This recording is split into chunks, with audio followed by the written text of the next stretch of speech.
Hello and welcome to a new session of learning. We live in the age of science and technology. At one end, scientists and astronomers are discovering new planets. And on the other end, there are people still wondering about a black cat crossing the road. Do you know that there are stories that the eclipses are caused due to two demons named Rahu and Ketu? Moreover, comets are believed to be bearers of ill luck. Where are these kinds of superstitions leading us? That is exactly what we shall read about in the story The Comet. And before I tell you more, let's look at the life and works of the author. Born on 19 July 1938, Jayant Vishnu Narlikar is an Indian astrophysicist. He developed the conformal gravity theory with Sir Fred Hoyle, which came to be known as Hoyle-Narlikar theory. He has to his credit numerous scientific papers and books and popular science literature. Apart from these, Narlikar has written science fiction, novels and short stories in English, Hindi and Marathi.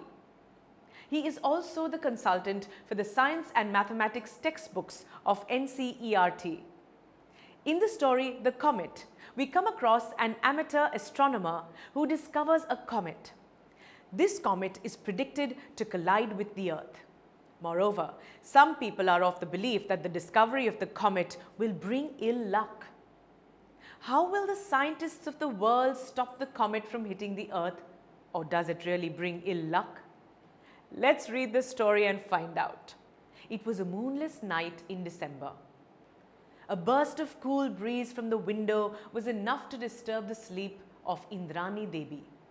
Half awake, she felt for the adjoining pillow, although she knew the answer.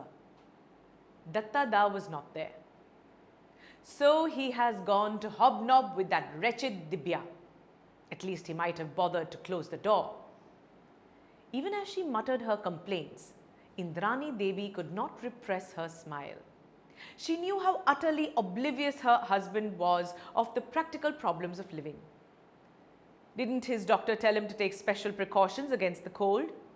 But he wouldn't remember to put on a sweater even if it was lying on his bedside chair.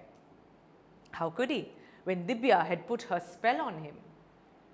She picked up the white woolen pullover, wrapped herself in a shawl and made her way to the roof to break up his tete-a-tete with Dibya. She found them both huddled together eye to eye.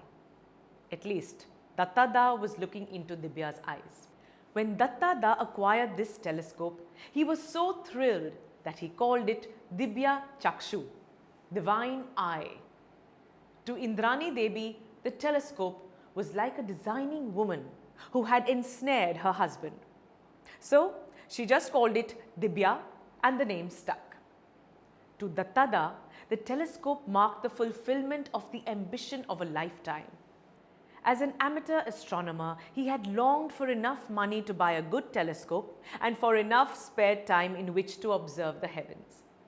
He got them both when he retired with ample money. The telescope was duly installed, and long were the dark nights that Datta Da spent in stargazing. At least, Indrani Devi thought so. Here, put on this sweater, or do you want Nobin Babu to order bed rest tomorrow? Like every other amateur astronomer, Datta Da had a secret ambition that he would one day discover a new comet. For comets can be new, coming as they do from the remote corners of the solar system. Like planets, comets also orbit round the sun, but their orbits are highly eccentric.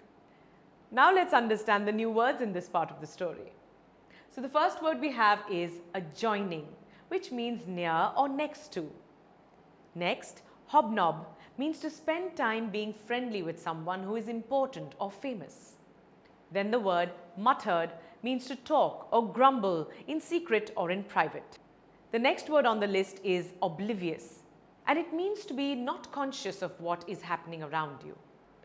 Now that we have understood the first part of the story well, let's move further to read the remaining part of the story. TutorMate. For more amazing video lectures, download the free app on the Apple App Store or Google Play Store